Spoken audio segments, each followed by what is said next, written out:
Okay, welcome back. We're on day 43 of reading the Bible. We are in Numbers chapter 5 and 6, a call to purity and devotion. So let's get to it. Numbers chapter 5. And the Lord spoke to Moses, saying, Command the children of Israel that they put out the camp every leper, everyone who has a discharge, and whoever becomes defiled by a corpse. You shall put out both male and female. You shall put them outside the camp, that they may not defile their camps in the midst of which I dwell. And the children of Israel did so, and put them outside the camp, as the Lord spoke to Moses. So the children of Israel did. Then the Lord spoke to Moses, saying, Speak to the children of Israel, when a man or a woman commits any sin, that man commits unfaithfulness against the Lord, and that the person is guilty, then he shall confess the sin which has committed. He shall make restitution for his trespass in full, plus 1/5 of it, and give it to the one he has wronged. But if the man has no relative to whom the restitution may be made for the wrong, the restitution for the wrong must go to the Lord, for the priest, in addition to the ram of the atonement, with which the atonement is made for him. Every offering of all the holy things in the land of Israel, which has brought to the priest, shall be his. And every man's holy things shall be his. Whatever man gives the priest shall be his. And the Lord spoke to Moses, saying, Speak to the children of Israel and say to them, If any man's wife goes astray and behaves unfaithfully towards him, and a man lies with her carnally, and it is hidden from the eyes of her husband, and it is concealed that she has defiled herself, and there was no witness against her, nor was she caught. If the spirit of jealousy comes upon him, and he becomes jealous of his wife who has defiled herself, or if the spirit of jealousy comes upon him, and he becomes jealous of his wife, although she has not defiled herself, then the man shall bring his wife to the priest. He shall bring the offering required for her, 1/10 of an ephah of barley meal, and he shall pour no oil on it and put no frankincense on it, because it is a grain offering of jealousy, an offering for remembering, for bringing iniquity to remembrance. And the priest shall bring her near and set her before the Lord. The priest shall take holy water in an earthen vessel, and take some of the dust is the floor and tabernacle, and put it in the water. Then the priest shall stand the woman before the Lord, uncover the woman's head, and put the offering for remembering in her hands, which is the grain offering of jealousy. And the priest shall put in his hand the bitter water that brings a curse. And the priest shall put her under oath and say to the woman, If no man has lain with you, and if you have not gone astray to uncleanliness while under your husband's authority, be free from this bitter water that brings a curse. But if you have gone astray while under your husband's authority, and if you have defiled yourself in some other man, then your husband has lain with you, then the priest shall put the woman under the oath of the curse, and he shall say to the woman, The Lord make you a curse and an oath among your people.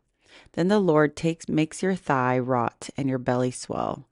And may this water that causes the curse to go into your stomach and make your belly swell and your thigh rot. Then the woman shall say, Amen, so be it. Then the priest shall write these curses in a book, and shall scrape them off into the bitter water. And he shall make the woman drink the bitter water that brings a curse, and the water that brings a curse shall enter her to become bitter. Then the priest shall take the grain offering of jealousy from the woman's hands, and shall wave the offering before the Lord, and bring it to the altar.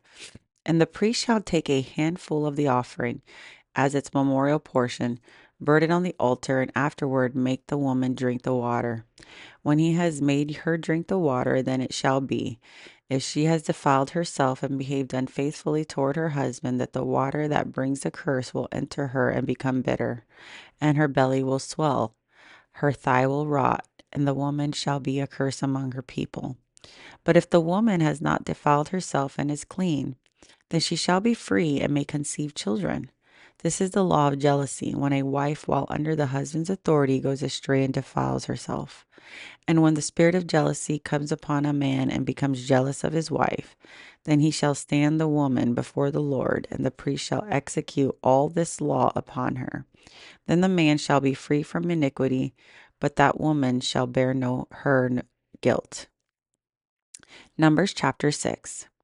Then the Lord spoke to Moses, saying, Speak to the children of Israel, and say to them, when either a man or a woman consecrates an offering to take the vow of the Nazirite to separate himself to the Lord, he shall separate himself from wine and similar drink. He shall drink neither vinegar from wine nor vinegar from a similar drink. Neither shall he drink any grape juice, nor eat fresh grapes or raisins. All the days of his separations he shall eat nothing that is produced by the grapevine from seed to skin. All the days of the vow of his separation no razor shall come upon his head, until the days are fulfilled. For he has separated himself to the Lord, he shall be holy. Then he shall let the locks of his hair of his head grow. All the days that he separates himself to the Lord, he shall not go near a dead body. He shall not make himself unclean, even for his father or for his mother or for his brother or his sister, when they die, because of his separation to God is on his head. All the days of his separation he shall be holy to the Lord. And if anyone dies very suddenly beside him, and he defiles his consecrated head, then he shall shave his head on the day of his cleansing. On the 7th day he shall shave it. Then all the 8th day he shall bring 2 turtle doves, or 2 young pigeons to the priest, to the door of the tabernacle of the meeting. And the priest shall offer one sin offering, and the other as a burnt offering, and make atonement for him, because he has sinned in regards to the corpse. And he shall sanctify his head that same day. He shall consecrate to the Lord the days of his separation, and bring a male lamb in its first year as a trespass offering. But the former days shall be lost because of the separation defiled. Now this is the law of Nazirite. When the days of separations are fulfilled, he shall be brought to the door of the tabernacle of the meeting, and he shall present his offering to the Lord, 1 male lamb in its first year without blemish as a burnt offering, 1 ewe lamb in its first year without blemish as a sin offering, 1 ram without blemish as a peace offering, a basket of unleavened bread, cakes of fine flour mixed with oil, unleavened wafers anointed with oil, and their grain offering with their drink offerings. Then the priest shall bring them before the Lord and offer his sin offering and his burnt offering. And he shall offer the ram and sacrifice And he shall offer the ram as a sacrifice of peace offering to the Lord with a basket of unleavened bread. The priest shall offer no offer to its grain offering and its drink offering. Then the Nazirite shall shave his consecrated head at the door at the tabernacle meeting, and shall take the hair from his consecrated head and put it on the fire, which is under the sacrifice of the peace offering. And the priest shall take the boiled shoulder of the ram, an unleavened cake of the basket, and 1 unleavened wafer, and put them upon the hands of the Nazirite, after he has shaved his consecrated hair. And the priest shall wave them as a wave offering before the Lord. They are holy for the priest, together with the breast of the wave of offering and the thigh heave offering. After that, the Nazirite may drink wine. This is the law of the Nazirite who vows to the Lord the offering for his separation, and besides that, whatever else his hand is able to provide. And according to the vow which he takes, so he must do that according to the law of his separation. And the Lord spoke to Moses, saying, Speak to Aaron and his sons, saying, This is the way you shall bless the children of Israel. Say to them, The Lord bless you and keep you. The Lord make his face shine upon you and be gracious to you. The Lord lift up his countenance upon you and give you peace. So they shall put my name on the children of Israel, and I will bless them. And that was it. Hopefully, it was a lot, but we do love that prayer. The Lord bless you and keep you, make his face shine upon you and be gracious to you, and the Lord lift you up and his countenance upon you and give you peace. And so that's what I wish for everyone. who has watched this video and who hasn't watched this video. Um, it is a symbol that God is always going to be with us. Have a fabulous day.